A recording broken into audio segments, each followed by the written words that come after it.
Olá, senhoras e senhores, esse é o Investidor Inteligente e hoje nós vamos falar sobre investimentos, olha só.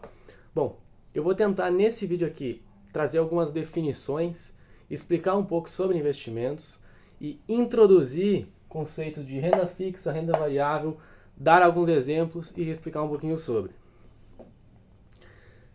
Então é importante a gente saber a diferença e saber interpretar o que cada um desses dois conceitos significam, renda fixa e renda variável.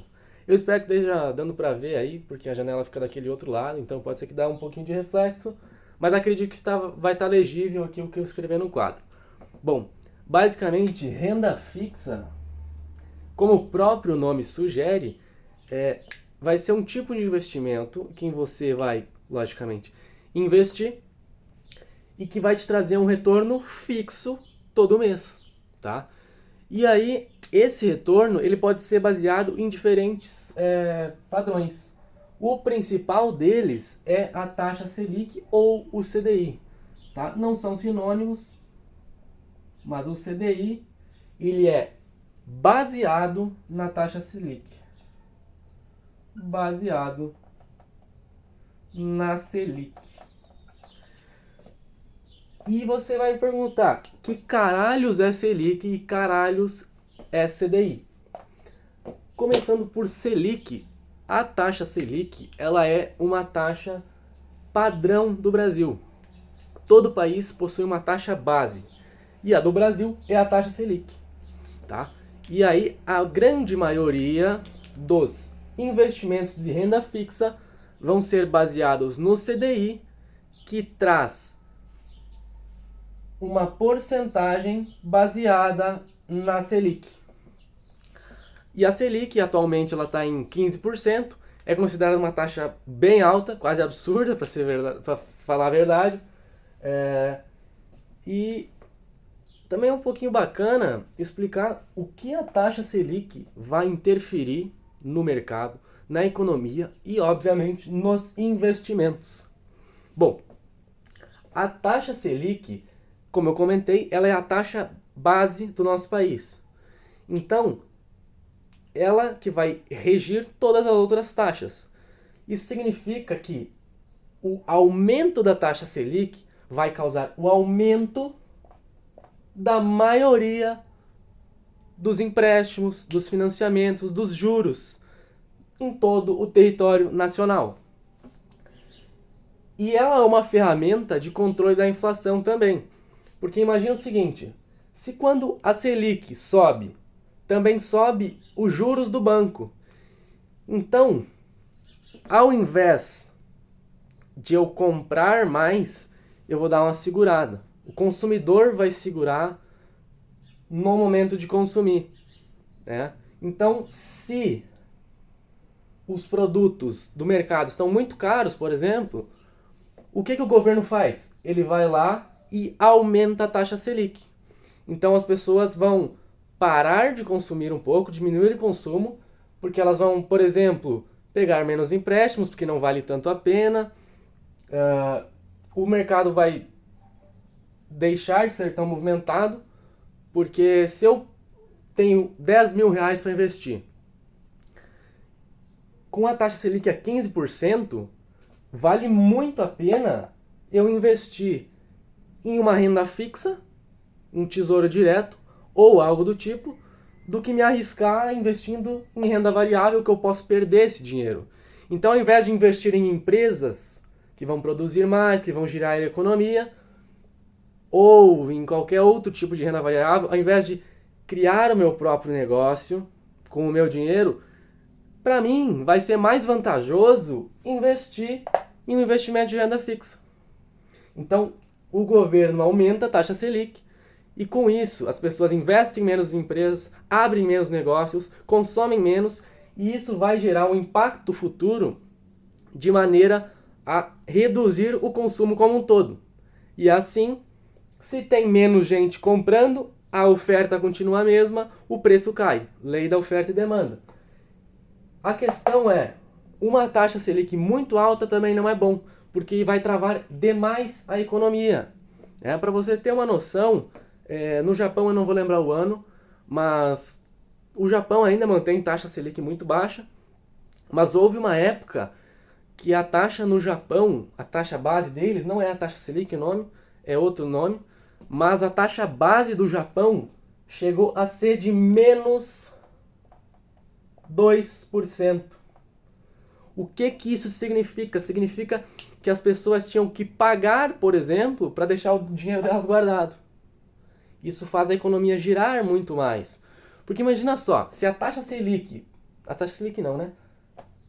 A taxa base do país lá no Japão estava a menos 2% ao ano, isso tá? Deixa eu até botar aqui, ao ano, significa que a cada ano que eu deixar o meu dinheiro guardado no banco, eu vou perder literalmente 2% daquele dinheiro. Então, se eu tinha 100 reais no início do ano, no outro ano eu botei 100 reais em 1 de janeiro de 2025. Dia 1 de janeiro de 2026 eu vou ter 98 reais. Então, eu vou perder 2% do meu dinheiro. Né? Isso é uma curiosidade bem maluca até. Mas e o que isso vai incentivar, então? Vai incentivar que as pessoas não deixem o dinheiro delas no banco. E aí elas vão investir em empresas, elas vão construir o próprio negócio, e isso é positivo para a economia. Tá? Mas manter uma taxa dessa por muito tempo também pode gerar problemas para os próprios bancos. Então o ideal seria mantê-la baixa, mas não negativa. Tá? No Brasil hoje, a 15%, deixa eu até botar aqui, 15% ao ano, isso faz a economia ficar muito travada, que também não é bom. E aí, olha só, definindo o que é taxa Selic, agora nós vamos detalhar alguns investimentos de renda fixa. Um dos mais conhecidos é o CDB, que é o Certificado de Depósito Bancário. Esse investimento, assim, analisando ele de forma crua, você vai emprestar dinheiro ao banco, o banco vai utilizar aquele dinheiro, o banco, como tem muitos especialistas, tem muitas pessoas que trabalham com dinheiro, tecnicamente ele vai saber lidar melhor com aquele dinheiro, saber fazer melhores investimentos, vai obter um lucro e vai te devolver uma parte desse dinheiro. Então, se você analisar, é um investimento bem bacana, porque você sai ganhando, o banco sai ganhando, todo mundo sai ganhando. Então, vamos lá, supondo que eu tenho um CDB baseado em 100% do CDI. Deixa eu só dividir aqui. 100% do CDI significa que... Só fazendo uma diferenciação, tá? CDI e Selic não é a mesma coisa, mas o CDI ele é baseado na Selic, como qualquer outro juros é baseado na Selic.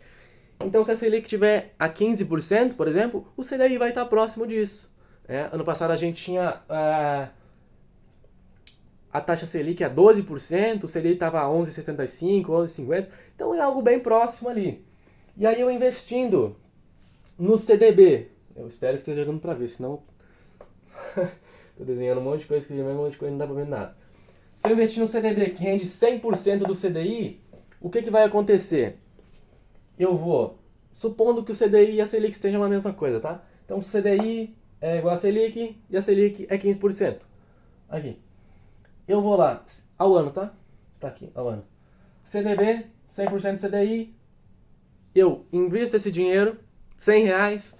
O banco utiliza esse dinheiro, faz investimentos, tem um lucro. E ao final do ano, ele me devolve os 100% do CDI, que nesse caso são 15%. Então, é um investimento muito bacana, como eu comentei, porque as duas partes saem ganhando. Perfeito, então. Explicado o que é CDB, a gente pode partir para outros produtos. Afinal, o CDB é somente um produto da renda fixa. Citando um outro exemplo aqui, tá? Nós temos os LCA e os LCIs, tá? O que são LCAs e LCIs?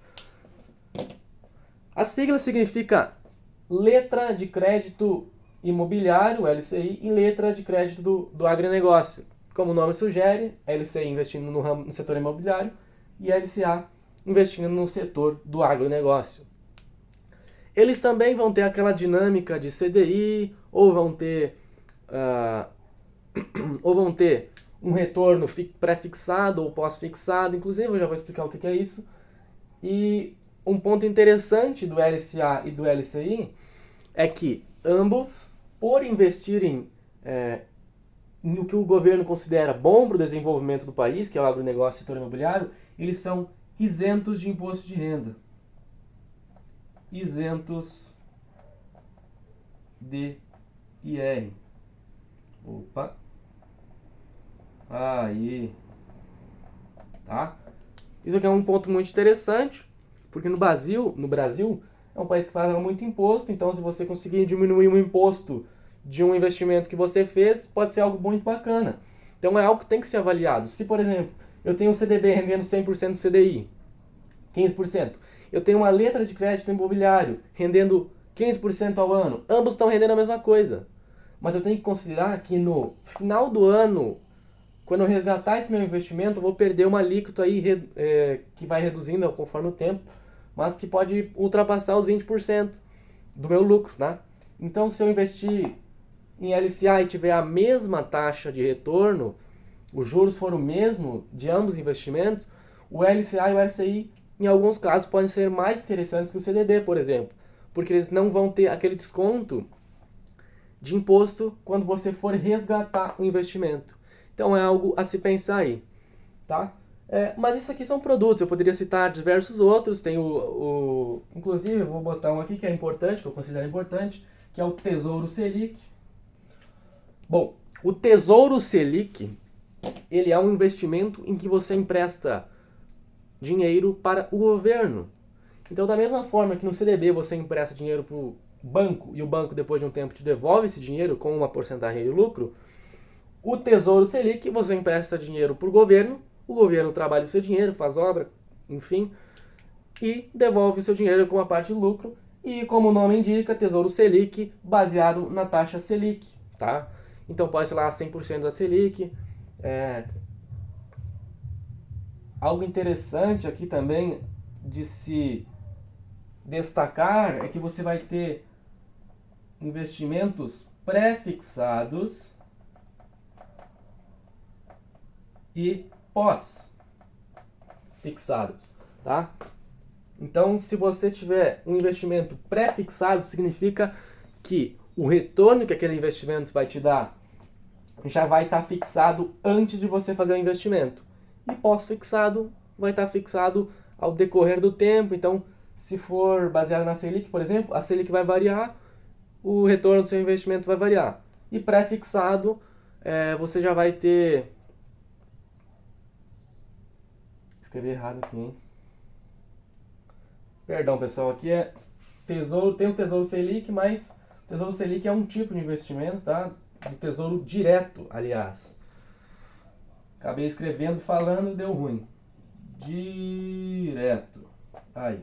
O Tesouro Direto tem o Tesouro Selic dentro, que é baseado na Selic, mas você pode ter um Tesouro Direto, por exemplo, baseado no IPCA, que é o índice que rege aí o preço dos principais produtos que o consumidor consome.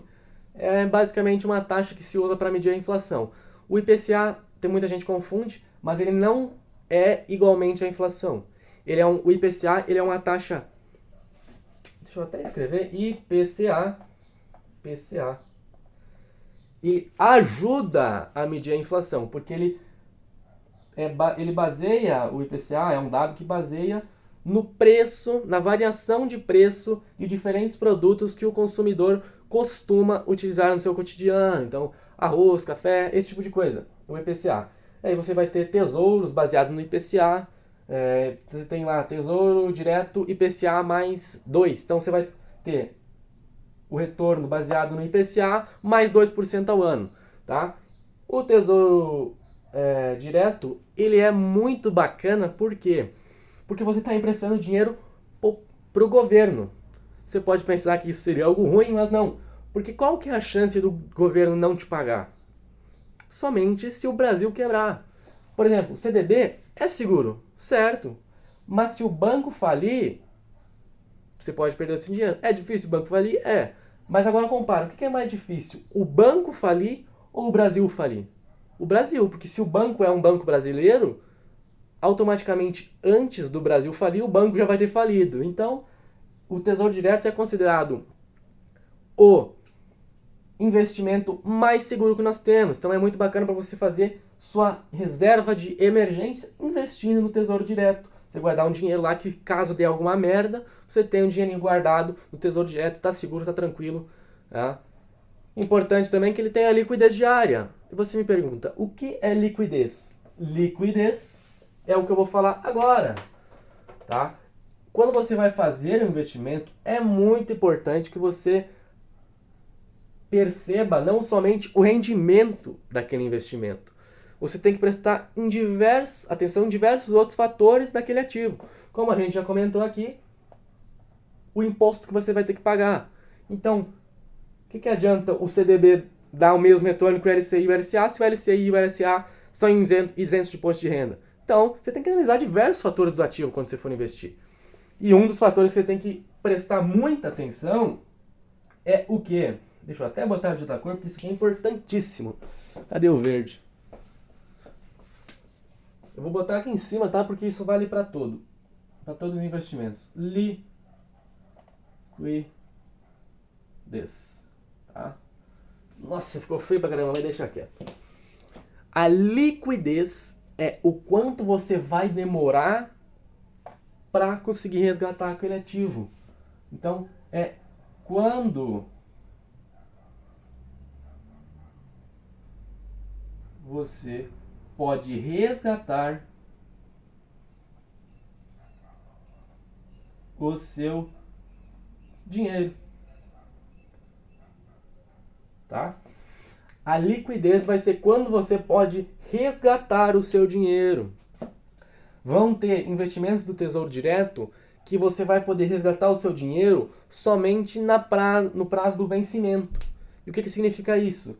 Às vezes o prazo de vencimento é 2030, é 2026. Então, você só vai poder resgatar o seu dinheiro lá em 2030, ou em 2023, ou 2026, enfim.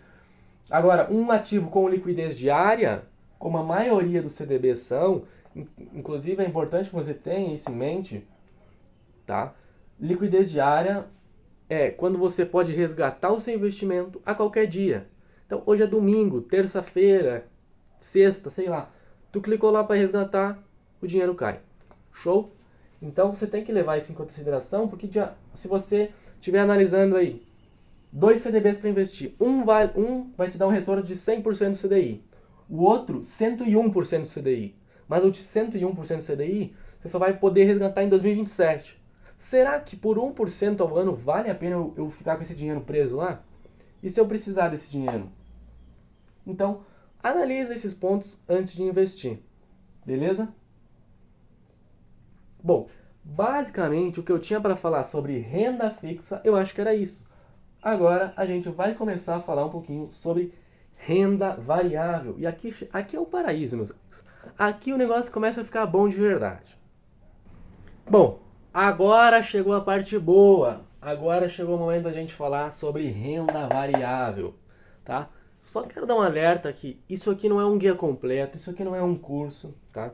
Eu estou introduzindo alguns conceitos de investimento que são sim importantes, mas que não vão garantir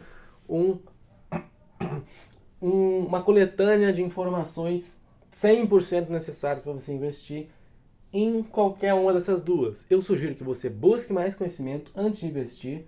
Comece pela renda fixa, comece fazendo a sua reserva de emergência, que eu vou fazer um vídeo aqui falando sobre reserva de emergência, que é algo muito importante e que às vezes até investidores experientes acabam negligenciando. E se você quer acompanhar, ficar sabendo de mais coisas, aprender um pouco mais sobre investimentos, se inscreve aqui no canal que eu vou trazer mais vídeos aí. Bom, agora, como prometido, né, todo esse drama para falar sobre renda variável. A renda variável, por que ela é interessante, tá? renda variável sugere que, ao contrário da renda fixa, você vai ter uma diferenciação nos seus retornos. Você não vai ter aquele 1% do CDI ao mês, você não vai ter nada fixado, nenhum retorno garantido ao mês. Você me pergunta, meu Deus, se eu não vou ter o meu retorno garantido, como é que isso é melhor que a taxa, que a renda fixa? Bom, não é que seja melhor. Ele tem uma chance de trazer mais resultados. Mas quanto maior a possibilidade de obter resultados positivos, também sobe o risco. Então eu vou, inclusive, botar aqui resultados e vou escrever também que o risco vai subir. Sobe o risco. Aí. E sobe a probabilidade de ganhos. E é aí que o negócio vai começar a ficar interessante, tá? Um tipo de investimento variável é a famosa bolsa de valores, tá? Que é muito comentada, muita gente ouve falar, mas nem todo mundo sabe o que é, infelizmente. Mas eu tô aqui para mudar isso. A Bolsa de Valores do Brasil é a B3, tá? É uma sigla que eu não lembro o que significa, mas isso não importa. A B3 é a Bolsa de Valores do Brasil. E uma Bolsa de Valores comercializa ações de empresas. E o que é uma ação? A ação é uma pequena parte de uma empresa. Sim, quando você compra uma ação, você está comprando uma parte da empresa. Se você comprou uma ação da Petrobras, você é sócio da Petrobras. Sim, verdade. Então significa que eu tenho direito aí na reunião deles e dar minha opinião? Não é bem assim, tá? Existem uma série de regras, mas a maioria das empresas, né, quando você vai adquirir um certo percentual que seja considerável, você participa sim das decisões da empresa, mas não é tão fácil assim, tá? Você vai precisar de milhões e milhões de reais aí para ter um percentual significativo a esse ponto. Tá, mas eu vou participar dos lucros dessa empresa? Vai, tá? Não necessariamente, na verdade, mas em geral vai. Porque uma ação de uma empresa, ela vai distribuir dividendos. O que são dividendos? Dividendos são participações do lucro da empresa. E essa é uma das maneiras de ganhar dinheiro na bolsa, tá? Com a distribuição de dividendos. Então, vamos supor a Petrobras. A Petrobras ganhou 10 milhões de reais de lucro, pagou lá os funcionários, reinvestiu dinheiro, comprou o que tinha que comprar, organizou tudo lá, sobrou 1 milhão de reais, vamos dizer, né, de lucro em janeiro. E aí ela decidiu distribuir aquele lucro de janeiro, aquele montante que sobrou, para os seus acionistas. Supondo que a Petrobras tenha 1 milhão de ações, ela vai distribuir R$ 1 para cada ação. Então, se tem 1 milhão de reais para distribuir e 1 milhão de ações, ela vai distribuir 1 milhão de reais para cada ação. Se eu tiver 100 ações, eu vou receber R$ 100. Se eu tiver 1.000 ações, eu vou receber R$ 1.000. Então, isso é o dividendo.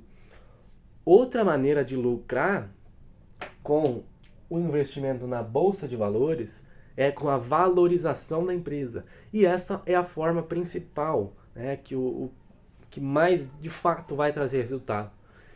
Por quê? Porque eu compro um pedaço da empresa. E quando eu compro esse pedaço, eu estou pagando um preço por ele, né? É lógico. Então, se eu paguei R$ 20 numa ação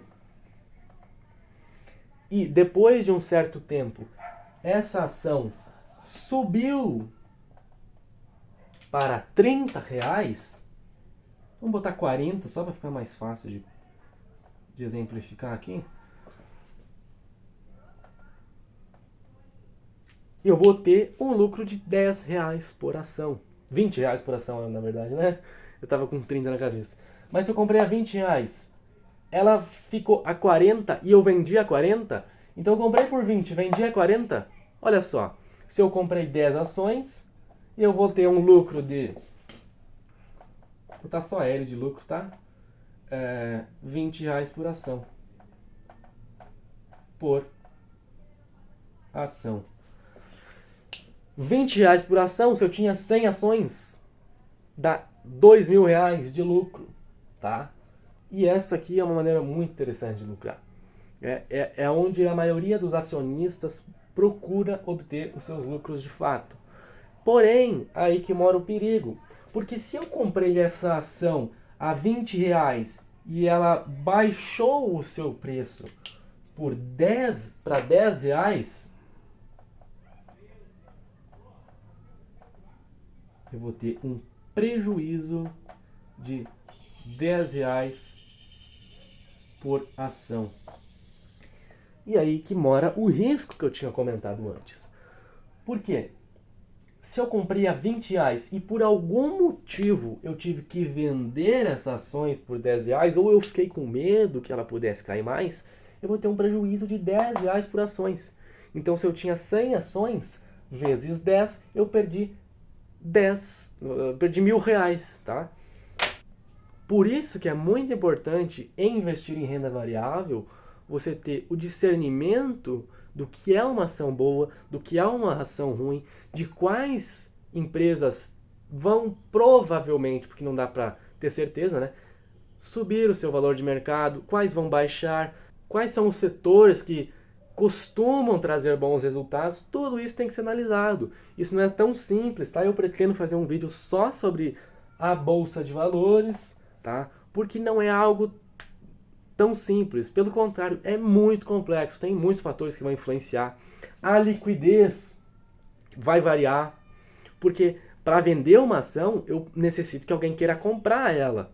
Se ninguém quiser comprar, eu não vou conseguir vender. Então você não tem uma liquidez certa. A maioria das ações você consegue vender ali em questão de minutos, tá? Você botou para vender, a ação já vende, já cai o seu dinheirinho. Mas se for uma ação que está despencando o preço, supondo, tá? Eu comprei lá a Petrobras caiu, tava de R$ 40, foi para 20, foi para 10, eu tô vendendo, tentando vender, já botei a R$ 9 e ninguém quer comprar, porque ela tá caindo. Ninguém vai querer comprar, ninguém não, né? Mas se for por um motivo lógico, assim, por exemplo, descobrir um rombo de R$ 100 milhões na Petrobras, 1 bilhão, isso é pouco até, né, para Petrobras, maior empresa do Brasil, sei lá, um rombo de R$ 20 bilhões, assim, é um rombo considerável para a Petrobras, e a empresa vai falir, vai decretar falência, todo mundo já está sabendo, ninguém vai querer comprar essa ação. Então, é um assunto muito delicado, tá? Você tem que estudar muito antes de investir, mas ele provavelmente, se você fizer da maneira correta, vai te trazer resultados melhores que a renda fixa, tá? Então você tem que analisar esse tipo de coisa para fazer uma relação entre lucro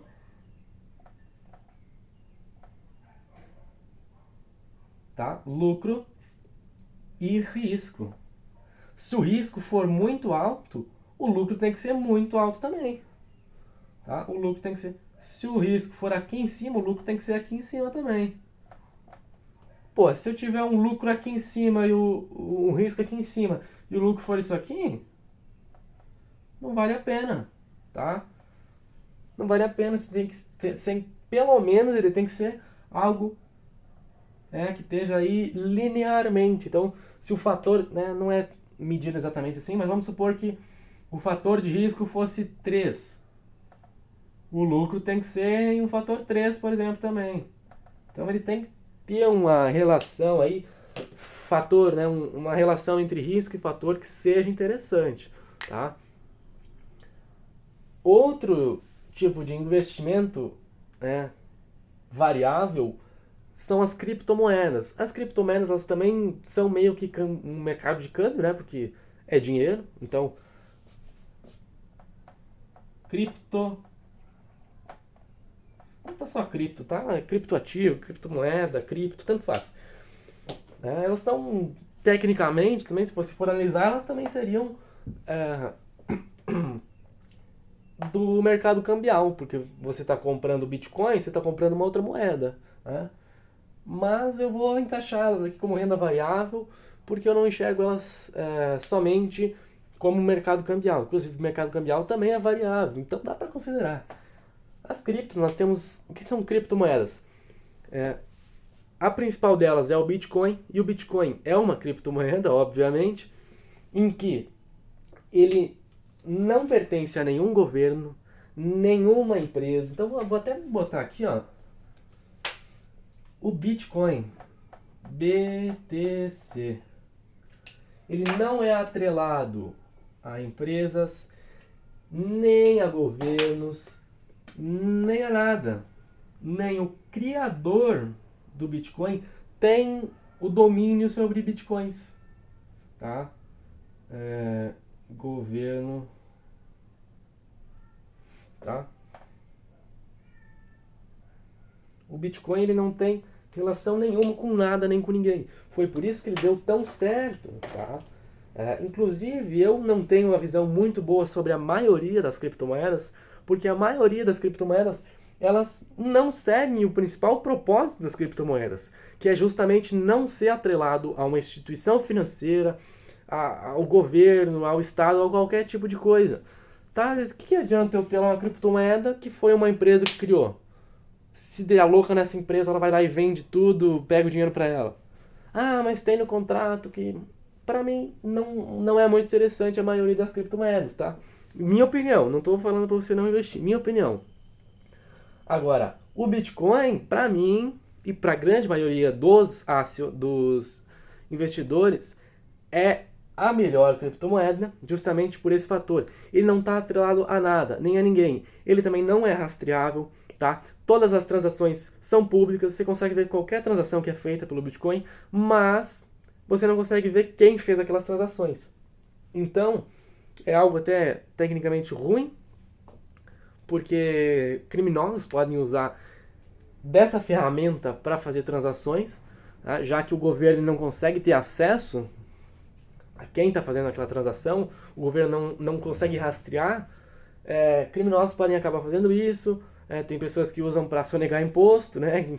A grande parte aí utiliza para sonegar imposto, eu não faço isso, mas ele é algo ainda assim que se mantém interessante, porque você falar que eles podem usar o Bitcoin, os criminosos, bom, tecnicamente você não vai poder vender faca também, porque alguém pode usar uma faca para matar a outra pessoa.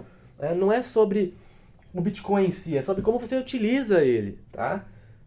E muita gente considera o Bitcoin como uma proteção contra governos ruins, contra tiranos, contra ditadores, porque não tem como o governo, por mais que ele queira, se ele é um governo ditador, ele tenta meter a mão no seu dinheiro, ele consegue tirar todo o seu dinheiro do banco se ele quiser, mas de uma carteira de Bitcoin ele não vai ter acesso de maneira nenhuma, tá? Não vai conseguir. Deixa eu ver se eu estou enquadrado, acho que estou.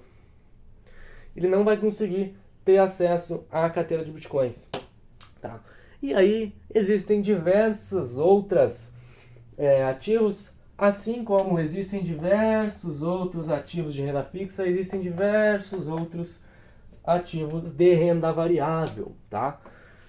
E bom, eu pretendo fazer mais vídeos, eu pretendo fazer vídeos somente sobre renda fixa, somente sobre a bolsa de valores, somente sobre Bitcoin, tá? E diversos outros assuntos aí, e trazer um pouco de conhecimento para vocês. Aceite sugestões aí, basicamente esse é o vídeo, tá? Como eu comentei já na metade do vídeo aí, isso aqui não é um guia completo, não é um curso, é uma entrada para o mundo dos investimentos, tá? Então, você deve buscar mais conhecimento. Acho que eu já logo vou fazer um vídeo sobre como começar a investir de fato, sobre alguns investimentos de renda fixa, como avaliar uma ação e diversos outros assuntos. Então se inscreve aí no canal, deixa sua opinião aí nos comentários, como é que eu posso melhorar, enfim. E é isso aí. Muito obrigado.